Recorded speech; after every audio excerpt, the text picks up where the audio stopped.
আপু আসসালামু আলাইকুম। ওয়ালাইকুম সালাম। কি নাম ভাইয়া? আশা। কার মনের ভালোবাসা তুমি? কার্বনের ভালোবাসা এটা জানি না। এটা জানো না? না। তাহলে কি জানো? আমার নাম আশা, আমি এটাই জানি। তোমার নামটা আশা, তুমি সেটাই জানো। হুম। তো আশা আপু মানে জীবনের গল্পটা শুনতে আসছে, একটু বলবা? হ্যাঁ, বলবো না কেন, বলবো। মানে কি আছে জীবনের? জীবনে কি আছে? জীবনে তো অনেক কিছুই মানুষের আশা হ্যাঁ ভরসা থাকে, আর অনেকটাই স্বপ্ন থাকে। সবার হ্যাঁ তো আর সব স্বপ্ন পূরণ হয় না।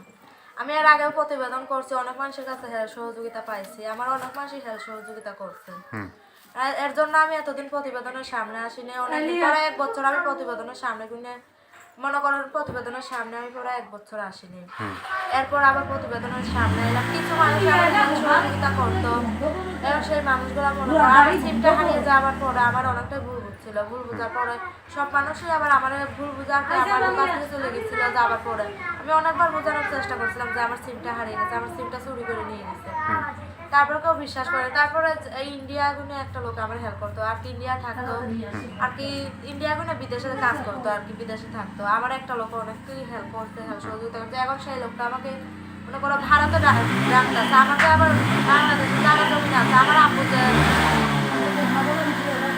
হ্যাঁ আমার আব্বু আর আমি যে থাকতাম, আমার জায়গা আছে, আমরা ভাড়া থাকতাম সত্য, কিন্তু আমার তো বাংলাদেশের জায়গাটা আছে।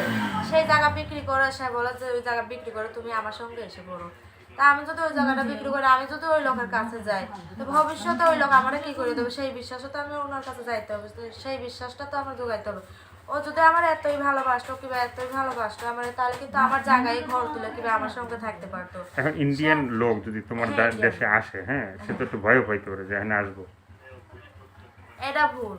কারণ ওনার সঙ্গে আমার 1 বছর পর্যন্ত কথা হয়েছে, 1 বছর পর্যন্ত যোগাযোগ হয়েছে। আমি বলছি যে অবশ্যই আমি বিয়ে বসবো। হুম আমার জায়গায় আমার জমিন আছে, আমার জমিনে ঘর বাড়ি তুলে দাও। আমি তো মানুষের বাড়ি ভাড়া থাকি, আমার জমিনে আমার ঘর বাড়ি তুলে দাও, অবশ্যই আমি আপনার কাছে বিয়ে বসবো। কিন্তু সে বলছে কি যে আপনার জায়গা জমি বেচে আমার কাছে এসে বড় ভারতে চলে আসো। হুম সে কিছুদিন পর আর কি ভারত থেকে বিদেশ থেকে ভারতে চলে যাবে 5-6 দিন পর।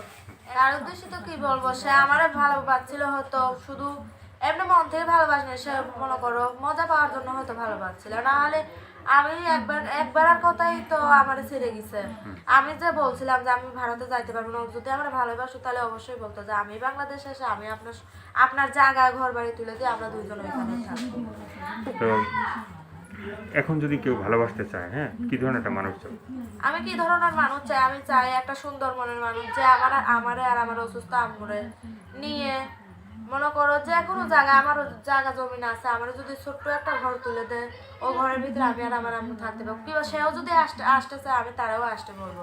আমি এরকম একটা মনের মানুষ চাই যে আমার আর আমার আম্মুরে সবসময় ভালোবাসতে পারবে, ভালোবাসতে পারবে। আমার আম্মুরে নিজের আম্মুর মতো দেয়। আচ্ছা, দর্শক আপুর কথাগুলো শুনলেন, ভালো লাগলে অবশ্যই তার পাশে থাকবে। সাহায্য সহিত প্রেম ভালোবাসা বিয়ে শাদী যে যেটা করবে সেটা আপনাদের একান্তই ব্যক্তিগত ব্যাপার। ভালো থাকেন, সুস্থ থাকেন, 5 ওয়াক্ত নামাজ পড়েন, দেশটাকে বেশি বেশি করে ভালোবাসেন। সবাইকে আল্লাহ হাফেজ, সবাই ভীষণ ভালো থাকবেন।